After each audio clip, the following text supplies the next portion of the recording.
거절은 공격적인 의사 표현이 아니라 관계를 바로잡을 때 꼭 필요한 것이다.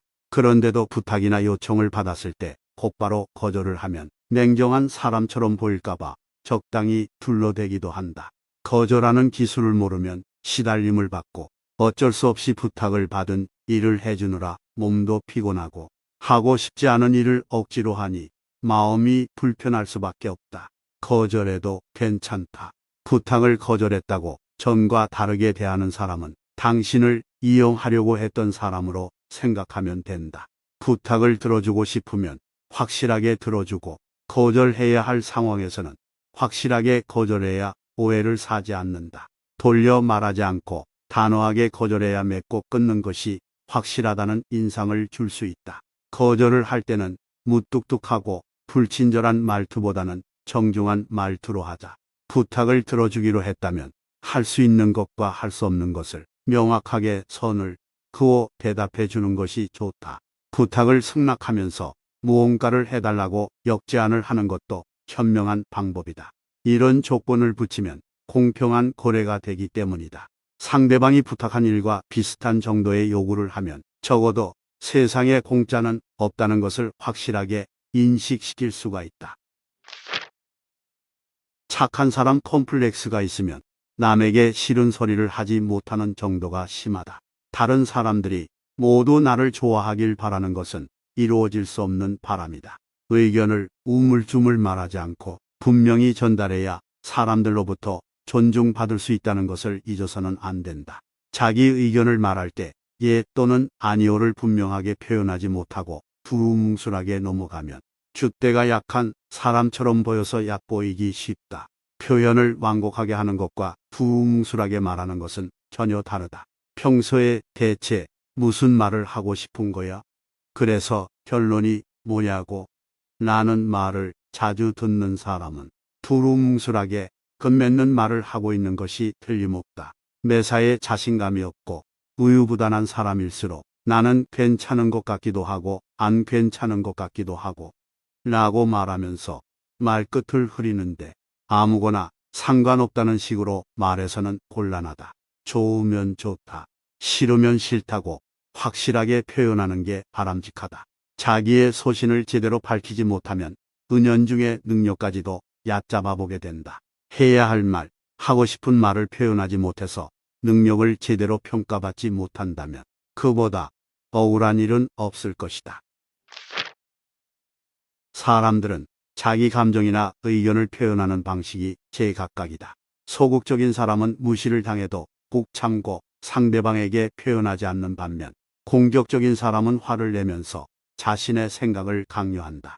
아무리 옳은 소리를 하더라도 상대방이 기분 나쁘게 들었다면 바람직하지 않다. 단호하게 말한다는 것은 상대방의 기분을 나쁘게 하지 않으면서 분명하게 자신의 의견을 전달하는 것이라고 할 수 있다.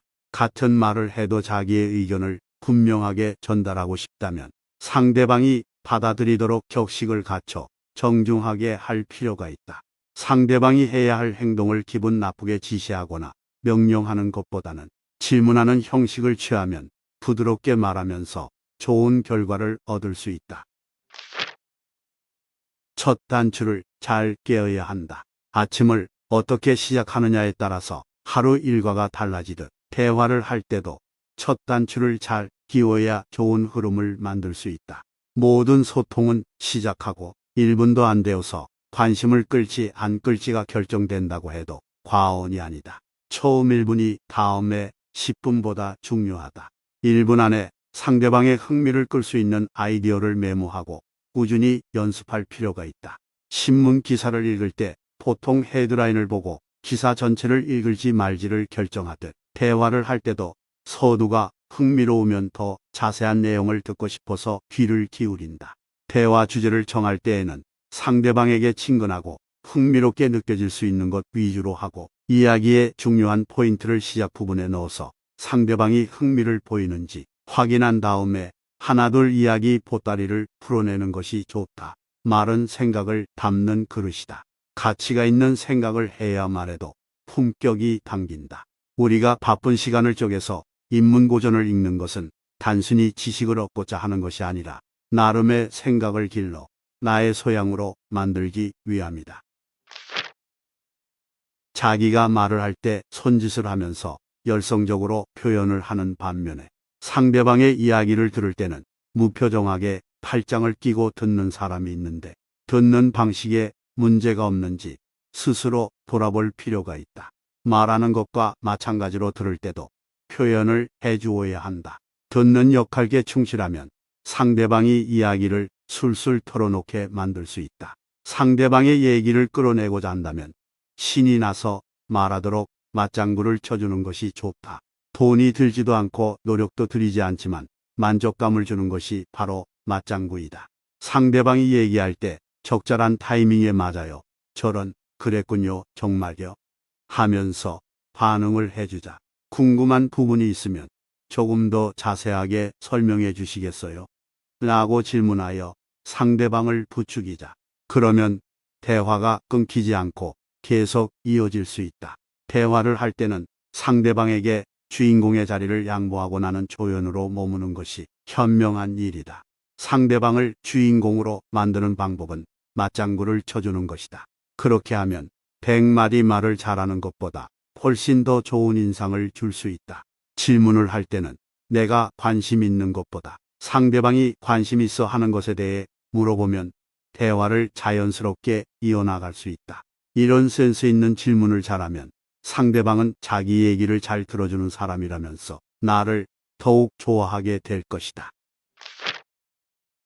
마지막까지 속셈을 들키지 마라. 너무 정직한 사람은 맑은 물에 사는 물고기 같다.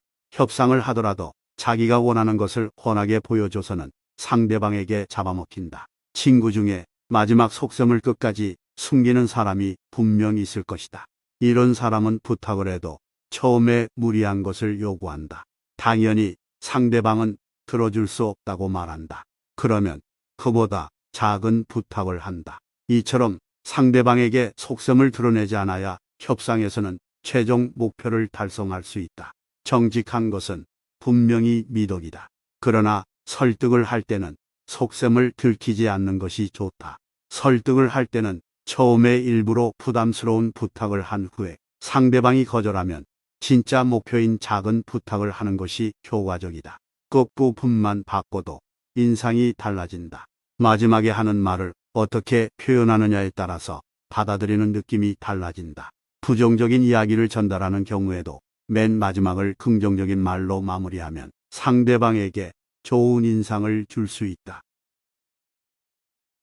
도움이 되셨다면 구독, 좋아요 한 번씩 부탁드립니다. 감사합니다.